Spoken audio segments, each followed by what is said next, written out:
Welcome back to Wake Up with Nubian Tigers Talk, a podcast brought to you by a group of Black Princetonians where we talk about issues impacting our Black and Brown communities. I'm here today, as always, with my co-host, Ray Smalls. So how are we doing, Ray? I am doing the best I can with all this flying and people now not wearing masks and all that stuff. But I'm wearing my mask, Michelle. It doesn't matter to me. Good. Please continue to wear your mask. I will. So, Ray, we've talked amongst ourselves a couple of times about all of these states that are banning the so-called critical race theory bans. So, and we were wondering whether we should have a show on that. Yeah, and we finally have gotten it together, especially with one of your old colleagues. But in big picture thinking about this, Michelle, I was reading something in the Legal Defense Fund, and it mentioned that more than 25 states have introduced this type of legislation that could restrict or ban what students can learn and what teachers can teach about our nation's history. More than 66, believe it or not, anti-truth bills or pre-filed, and more than 12 states have already passed versions of these bills. So it is out there, and it is part of the political dynamics in the next upcoming elections. And if we don't begin to deal with it, it's going to be beyond our means. Yeah, it's a really interesting issue, and the most recent attempt to muzzle what Black people can say about their own history. But today we're going to have a special guest, my former colleague from the University of Florida, Levin College of Law, Professor Kenneth B. Nunn, who's going to talk to us about the issue. Professor Nunn teaches criminal law, criminal procedure, African-American history and the law, and seminars on police brutality, race and crime, and cultural studies. Professor Nunn received the AB degree from Stanford University in 1980 and the JD degree from the University of California, Berkeley School of Law in 1984. Before joining the University of Florida faculty in 1990, Professor Nunn was a public defender in San Francisco and at the Public Defender Service in Washington, D.C. Professor Nunn employs a number of critical theories to explore the intersection of race and criminal justice. His writing has appeared in many law journals, and his research interests include African and African-centered thought, cultural studies, legal semiotics, and critical race theory. So welcome to the show, Professor Kenneth Nunn. Thank you for having me. It's a pleasure to be here. Okay. So let's jump right into it. Florida was one of the states that jumped out early, banning the teaching of so-called critical race theory in grades K through 12. Could you please explain to our listeners exactly what critical race theory is? Well, I'm not sure, Michelle, that I can say exactly what critical race theory is because I don't think anybody really knows. But what I can say is, generally speaking, it's a legal theory that says that racism is systemic and endemic in the legal system and in society at large. And so basically that's sort of the sort of basic definition of what it is. Now, as you know, being a law professor, there are a lot of flavors of critical race theory, none of which are taught in K through 12, right? So basically what we're talking about is using critical analysis to look at legal documents, mostly laws and cases, and talk about what their positive aspects are and more likely their failings are when it comes to their discussion of race. And that's a theory and an approach that's not even appropriate to use in K through 12, and is certainly not used at that level. But that's sort of the basic definition I would give. Some of what they're doing is they're confusing, long-term beliefs in institutional racism, for example, systemic racism, that came out of sociology with critical race theory, which is really a critical theory that came out of the legal academy. Yeah, I've been telling people, if your kid is learning critical race theory, they're a genius because they're 7 years old and they're in law school. Right, exactly right. Right, that's exactly right. So, Kenneth, what do you think is driving these states to ban what's their version of critical race theory as far as you can tell, and what's driving them to try to ban that kind of material?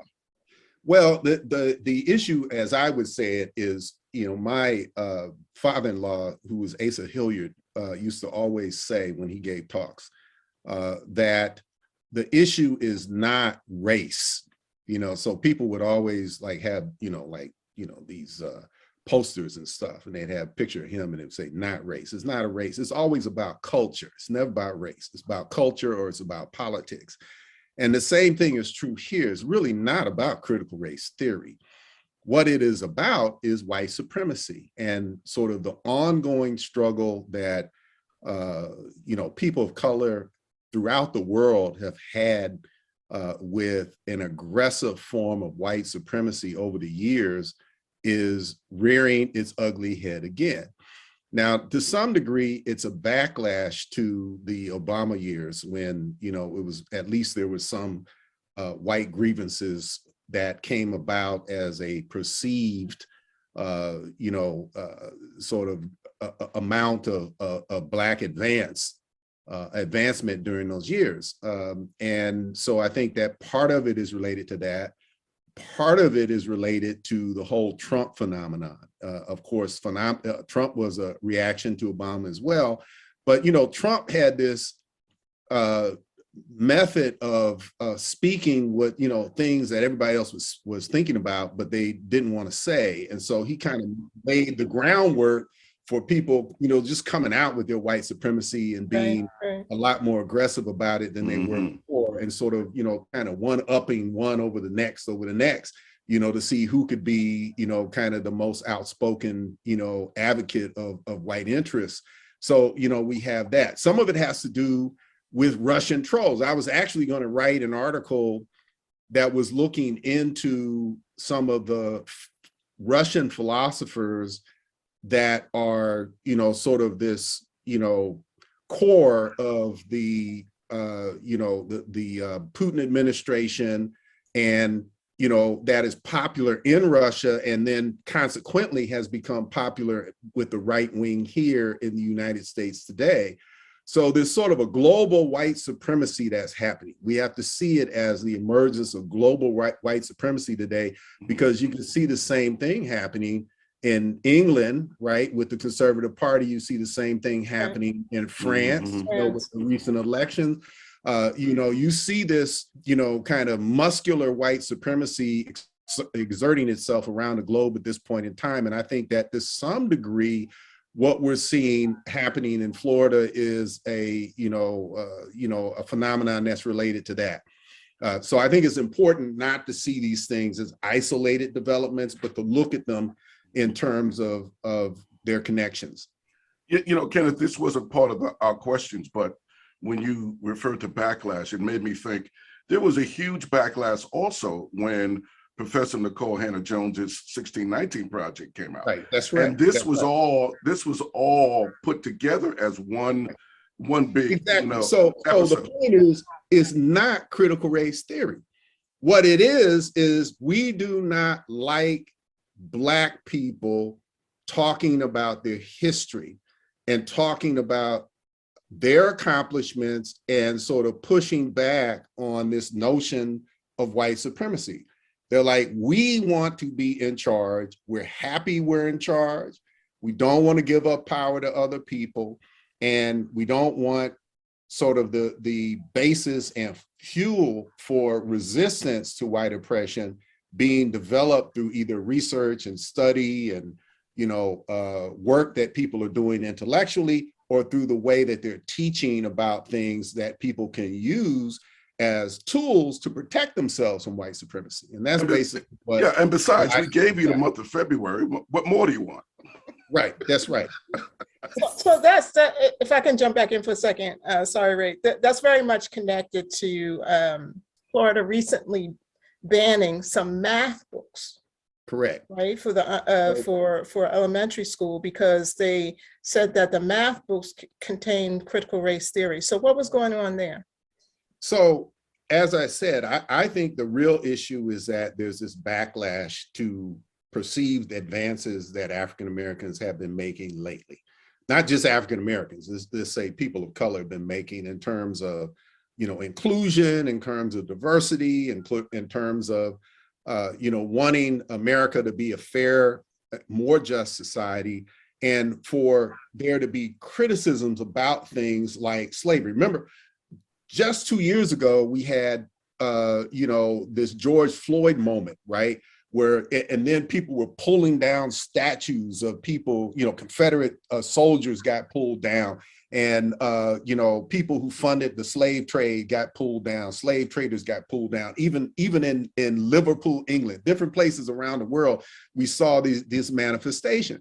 So what this is a reaction to all of that, but it took the shape of a moral panic amongst, I could pick suburban white, soccer moms, whatever, but it's not just that group.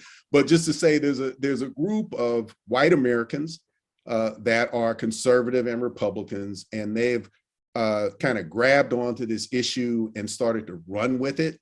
And they're like, oh, okay, well, math books, there's some kind of obtuse mention of social and emotional learning in there, or there's some kind of chart where they say race and racism, or there's something that talks about racial hierarchy or something like that. There's just these forbidden phrases that you shouldn't use, but really what it is these people grab this idea and they've gotten all excited about it, and they're looking, it's almost like in the anti-communist scare of the 50s, where people were seeing communists under every hat.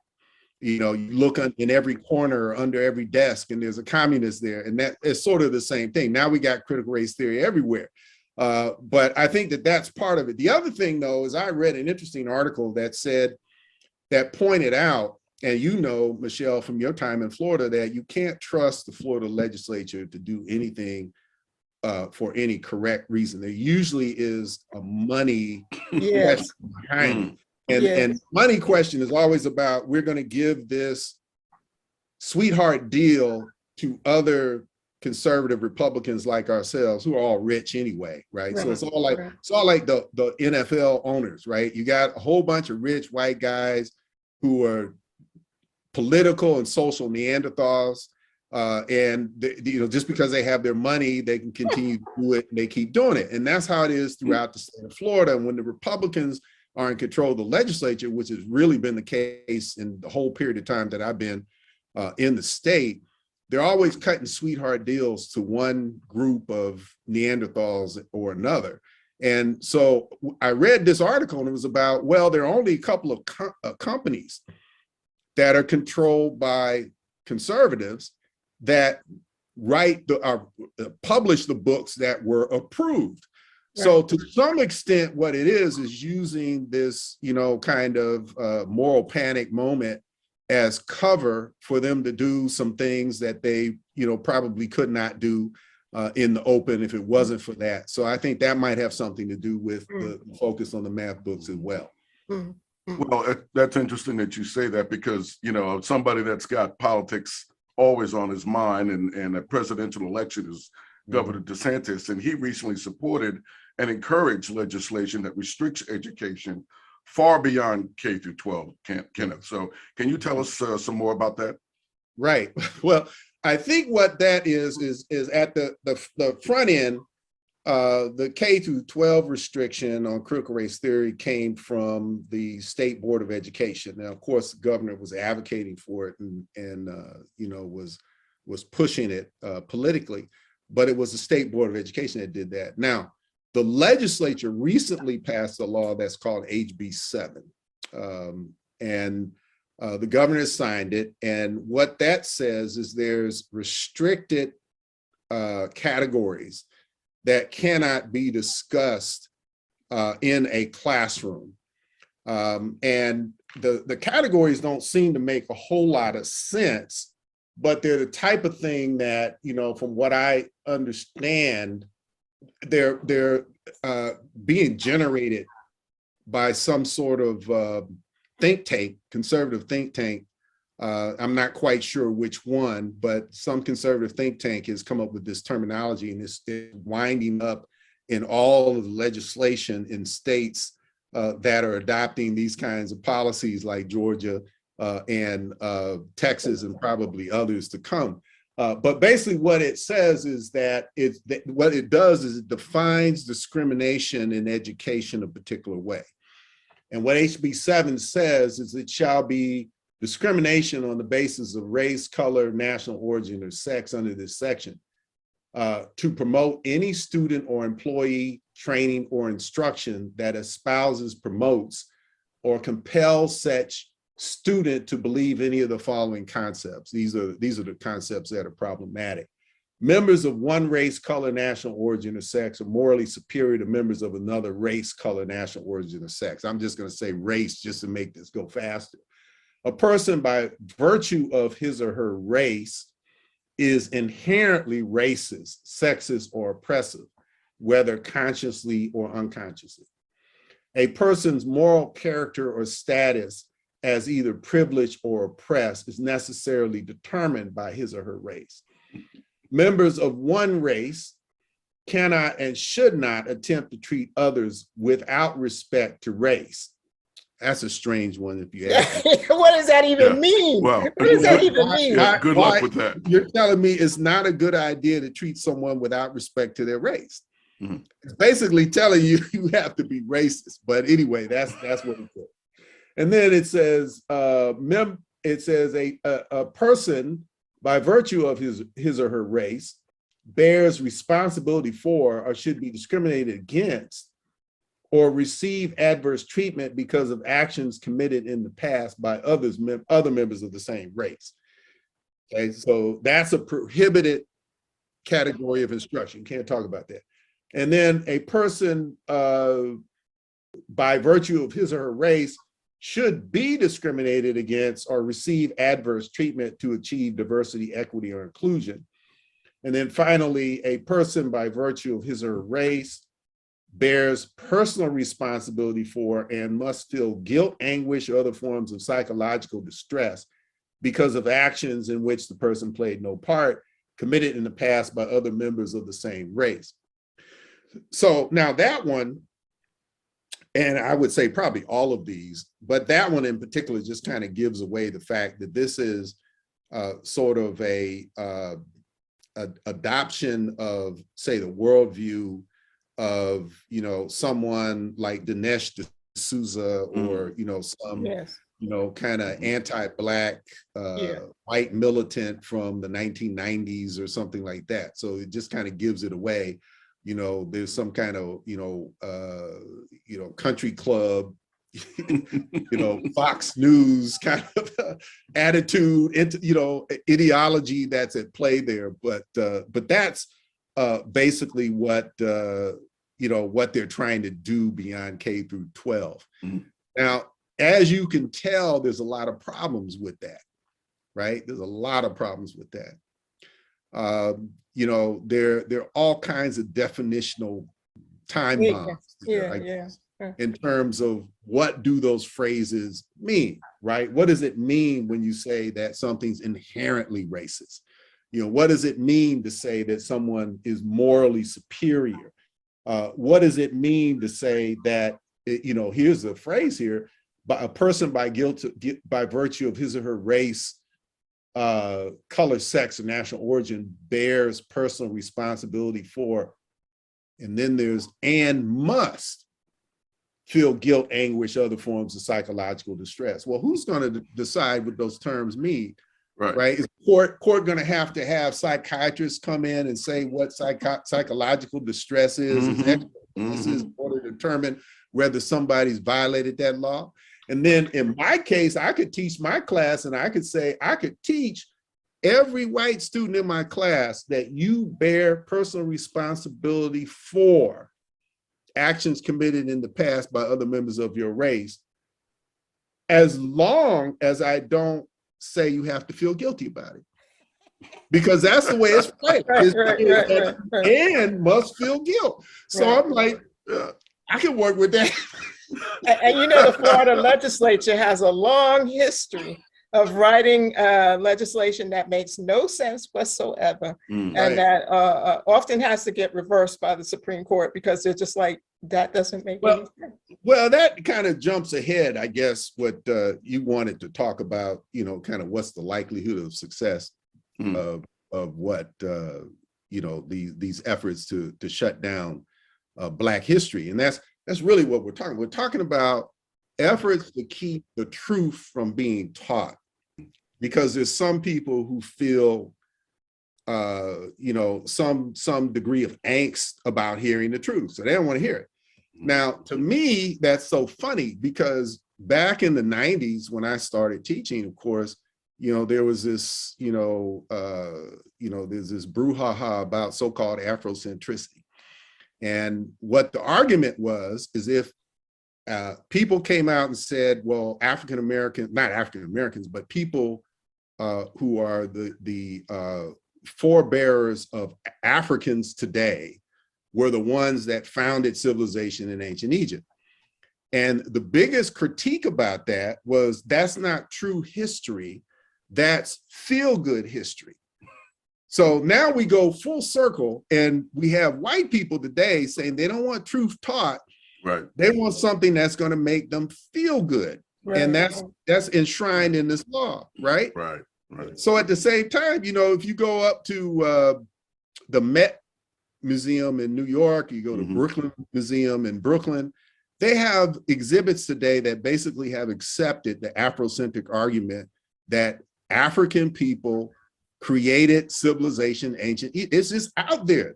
Sheikh Anta Diop is being cited. I mean, they just put it there as a permanent exhibit in the Metropolitan Museum. Stuff that was being denigrated in the 1990s. So maybe we'll you know, kind of get past this moment and we'll be able to deal with this as well. But it's just, you know, so, you know, strange to me to see how all that stuff goes full circle. So, but anyway, the point is that I think there's a lot of problems with the law. If I were to teach the class, to be teaching that class, and I'm on the verge of retirement, but if I was teaching that class, I wouldn't change a thing. I just teach my class. You know, some of that is, you know, I'm like, okay, well, we'll see how far we can go, let them sue me.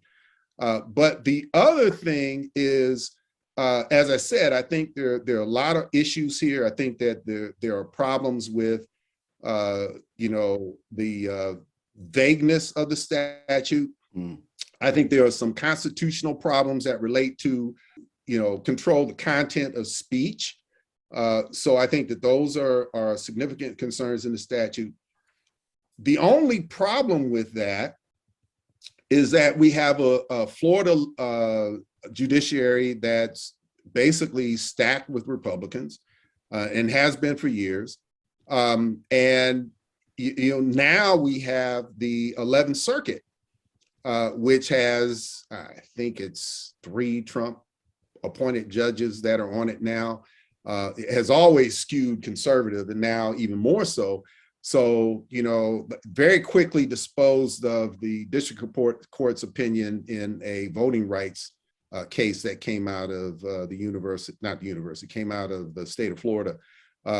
So I don't know whether those legal issues will be properly resolved in favor of truth and, you know, academic freedom going forward. But I do think there's a lot that's there. So now let me tell you guys another story that might say something about what will happen in higher education as they begin to actually practice these things. So I started teaching a class back in the 1990s. It was called Racism in American Law. Then at that time, you know, it was on the catalog, I guess, for 1 semester with that name. Then the dean came to me and said, well, you know, maybe you should take racism out.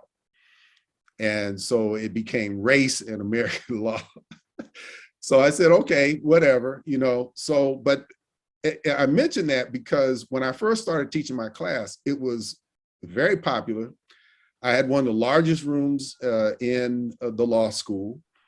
And there were, actually, I didn't have 100. I had probably 75 students in the class. And the vast majority of those students were white students. So I taught the class, I was teaching class for a while, and I had one of these conservative white students come to my class. And he told me, he said, I really like your class. I said, really? He said, yeah. He says, I didn't think I was going to like it. I said, well, why did you take it? He says, I wanted to see what you were doing. So we all of us, we came to keep an eye on you. We wanted to spy on you. I said, really? He said, yeah. So they came to spy on me, liked what they saw, liked it so much that for about a decade there, whenever there was some, white fraternity or sorority that wanted to do some discussion of race, or, the student government, which is basically white fraternities and sororities, wanted to do a discussion on race, they'd ask me to come moderate their discussion. I was quite busy doing these little moderation things on campus. And it was all because they didn't have any other platform or, environment where they could sit down with people and discuss things that they had questions about, that they didn't understand, that they never thought about before with people of color. And to hear the other side of the coin, or the other perspectives that people of color had.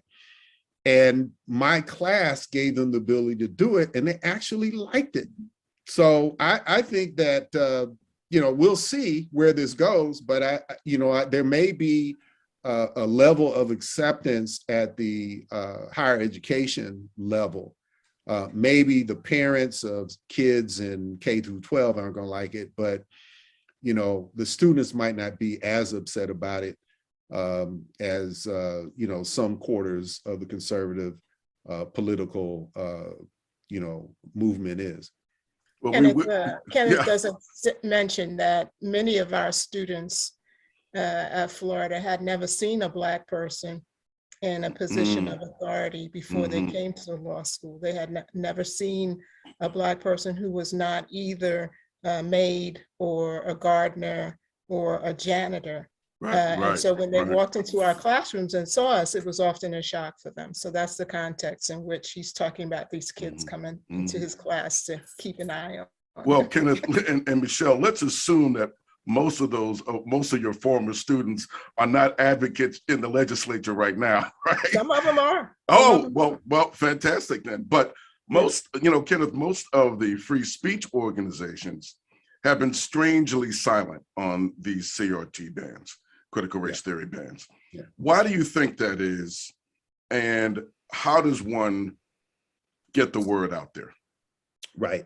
Well, I'm going to use an analogy here. And, most of the gun rights organizations that I'm familiar with had nothing to say about Philando Castile when he was shot for carrying a gun that he was entitled to carry, or the person whose name I don't remember, who was shot in Walmart. Remember, there was a toy gun. He was observing in Walmart, and he was shot by the police. No one talked about that. And these gun rights organizations have not been present in that whole debate. So I don't expect to see that many organizations that care about freedom of speech or whatever are going to step forward to assist us in this point. But I just think that those of us who are committed to social advancement and who are committed to what I say rights of African descended people in America and the world, we just got to do what we have to do. We can't be distracted by what's really just a moral panic for conservative white folks. They have decided that this issue is what they want to focus on now. And then they're going to move on to something else in a little bit later. They'll just say, okay, well, now we're done with that. We're going to go after social emotional learning, or we're going to do this, or they're going to find the next boogie person to go after. So what we have to do is, it's important for us to make sure our story is told. and in our writing and in our teaching and in our public, appearances and things, we have to make sure that the story of our people is not smashed out, because that's just what, imperial power always wants to do, and when we were engaging, those of us who are not white, we engaged with white supremacy, usually in a colonial or slavery context, where basically they were always saying, you can't tell your story. It's always been a struggle to tell our story. So we just have to keep telling our story. It has nothing to do with critical race theory, whether we use that or not. But, the truth is the truth. And, I'm confident that at the end of the day, the truth will out. So Kenneth, before we sort of round this out, I do feel it's important for folks to know this is not the first time there's been an attack on our ability to tell our stories. So do you have any idea of like previous efforts to suppress the telling of Black history, particularly like during the civil rights movement, or any time that you can think of? Well,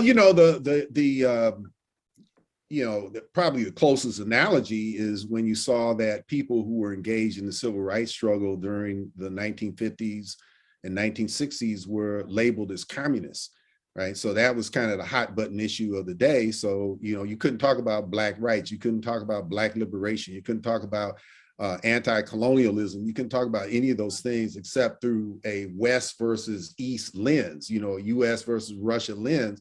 And so you had to pick a side on what side you're on. And if you were in favor of Black people, you weren't on the right side. So that's probably the biggest example. But, like I said, it certainly played out in the colonial context, that if you were in favor of African liberation and you were living in Europe and to a lesser extent, the United States, you couldn't advocate freedom back home. You couldn't talk about that. And so I think that, this has been an ongoing thing, where, you don't want that, any of that to be discussed. Just in the United States, when we were enslaved, there wasn't like an effort for us to learn. We weren't taught our own culture. We weren't taught our own religion. We weren't taught, the, kind of social practices that we had brought with us from Mother Africa that, believe it or not, stayed with us, but we had to change them in some kind of, context so that we wouldn't know what they were, right? So a lot of the things that we do in the church, in the Black church today, which is what makes it the Black church, are things that are African in character, So, when people get the Holy Ghost, they're getting the Holy Ghost and, their religions in West Africa, they're doing the same thing. We call it something and we hide it under something else, or, all this stuff with contemplate with the different, saints and all of that. I mean, so, they call it syncretic, but basically what that is trying to hide stuff from an oppressive society so that you won't get penalized for doing stuff that comes natural to you. Yeah, and just from the law perspective too, there was the whole legislation in many of the southern states where it was actually against the law to teach a slave how to read or write, so that they wouldn't be capable of learning anything. So, that's right. Yeah. And if you did learn something, they wanted you to learn things that made you amenable to being used conform by the existing system, right? Yeah, And that's what this law is. They want people to learn reading, writing, arithmetic. Don't think. We don't want you to think. We want you to be able to. We don't want you to have enough information that you can think for yourself, or that you can start institutions that are going to help your community. Right. What we want you to do is learn enough information so we can use you. You work for us. I mean, same kind of thing, and say just media comes up all the time. Yes. Hair, right? You can't wear your hair the way that, my sister Michelle Jacobs wears her hair. I mean, you're seeing more examples of that today, but that was because of struggle. People had to fight to get to that point. But you couldn't wear your own hair to be on TV. Right. And on national TV, I mean, I've yet to see, you guys may see more than I do, but I haven't seen a Black woman who wears natural hair. I mean, I've seen some extensions, and I've seen that one sister in CNN had the braids that she wore. But other than that, I don't see anything at the national level.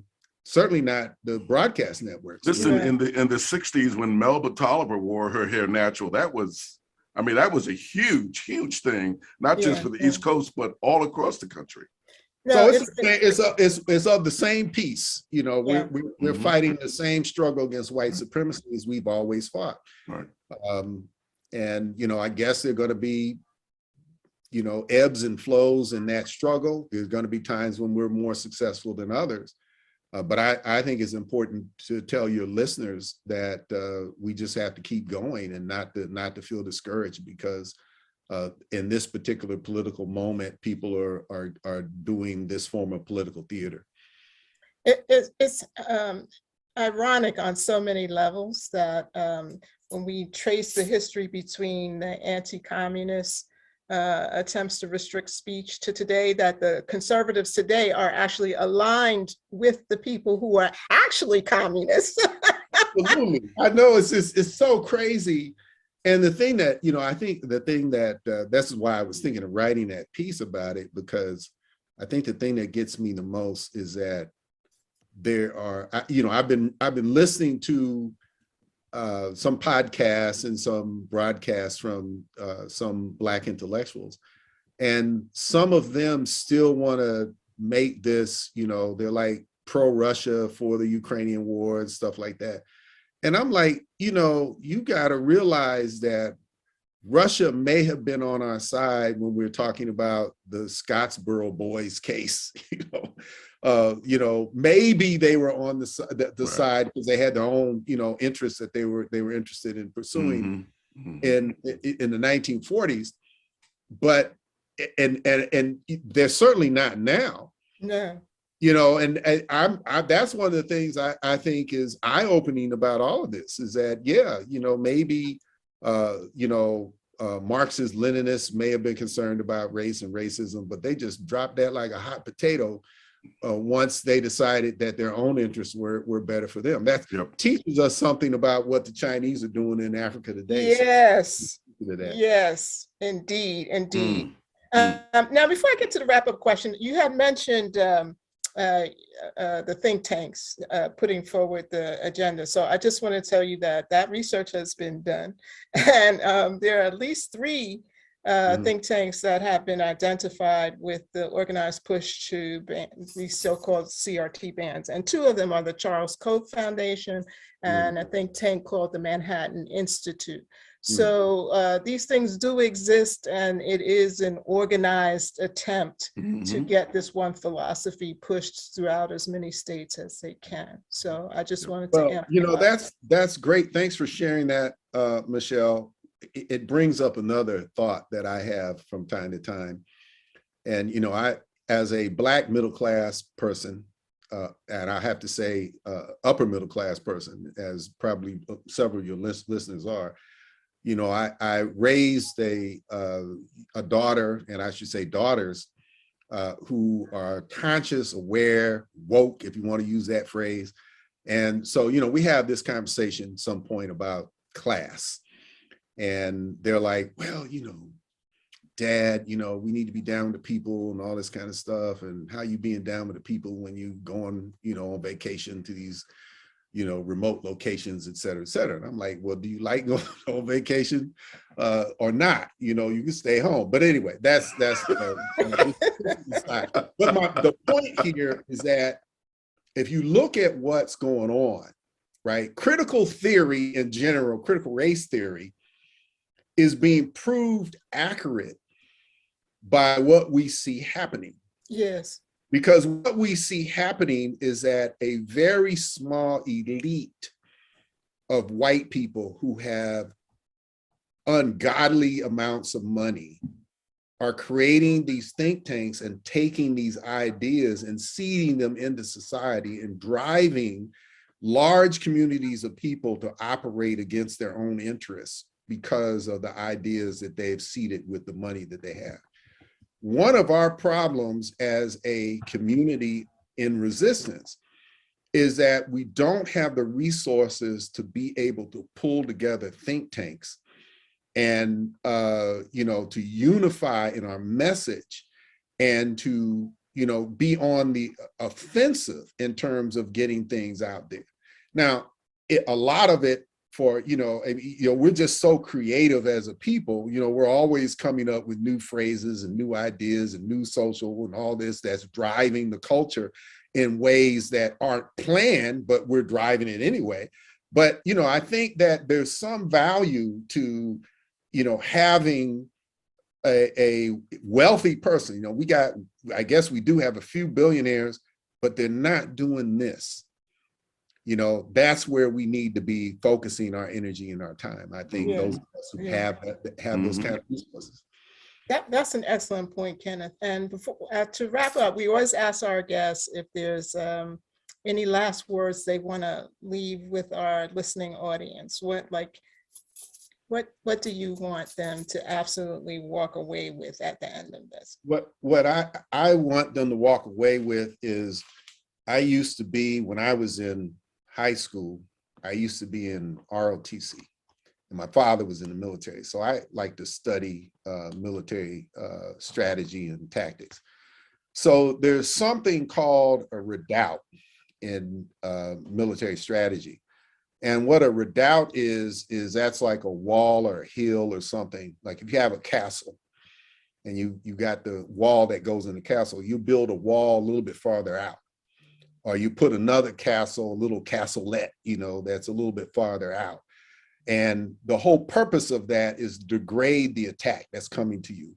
So you want them, you say, you got 1,000 soldiers out there attacking your position. They're going to get to you eventually, but you want them to be down to about 300, 400 by the time they get to you. So what we have to realize is that when white people start talking about things like critical race theory or attacking Black Lives Matter or whatever, all these things are redoubts that they're doing. And what they're trying to do is get us to rush to the defense of that and sort of break down our defense of the core. And so what we should not do is we should not go back and forth from these one issue to the next issue that white folks have put on the table. We need to always be thinking about the most important issue is white supremacy is our enemy. Black unity and growth and development is our core concern. And as long as we're doing that, let them do what they're going to do. Let them change whatever curriculum they're going to change. We need to teach the truth. We need to make sure that we have institutions in place to make sure that our children get the truth. Hope that we still have public schools where the truth can get out to people at large. But, those are our core concerns, and we need to be focused on that. Those are excellent words to leave with our audience. We can't let him retire, Michelle. Can't let him retire. No, he needs to retire, right? Because he needs to be free to run for office. Yeah, to get that information out, right? You need to be free to run for office, Kenneth. Right. Yeah. Well, I don't know about run for office, but what I do want to do is, and Michelle and I'm sure she's doing this now, and we've talked about it. There are things that are happening in our community that are important. There's a whole new generation of thinkers and activists who are coming through who, they need to know what happened before. They need to know the kind of mistakes, and Lord knows I made plenty. They need to know the kind of mistakes that people of my generation made and how to avoid that. Yes. I'm happy. I've got a lot of possibilities of things that I can work with. I'm looking forward to doing that and not having to worry about, putting food on the table. Excellent. Kenneth, it's good to see you. It's only been 4 months, but I feel like it's much longer than that, but it's good to see you. And thank you so much. Yeah, my pleasure to meet you, Kenneth. Ed, it's been my pleasure to be on the program. Thank you for having me. I'm going to download this on my podcast app and try and listen to it. I won't listen to myself because I hate the way I sound. No, you sound great, bro. but you guys are doing a great job, and I appreciate it. Thank you so much. Thank you. If you enjoyed what you heard today, visit our website, nubiantigerspodcast.com. In addition to the podcast, we also post a resource page for each subject to provide additional sources of information. Follow us on Twitter. Our handle is @NubianTigers, written as one word. We're also on YouTube on the Nubian Tigers podcast channel. Our podcast is hosted by Anchor FM, but if you have a favorite podcast app, we're probably on it. Just look for the Nubian Tigers Talk. Looking forward to sharing some knowledge with you next time. Wake up, wake up, wake up.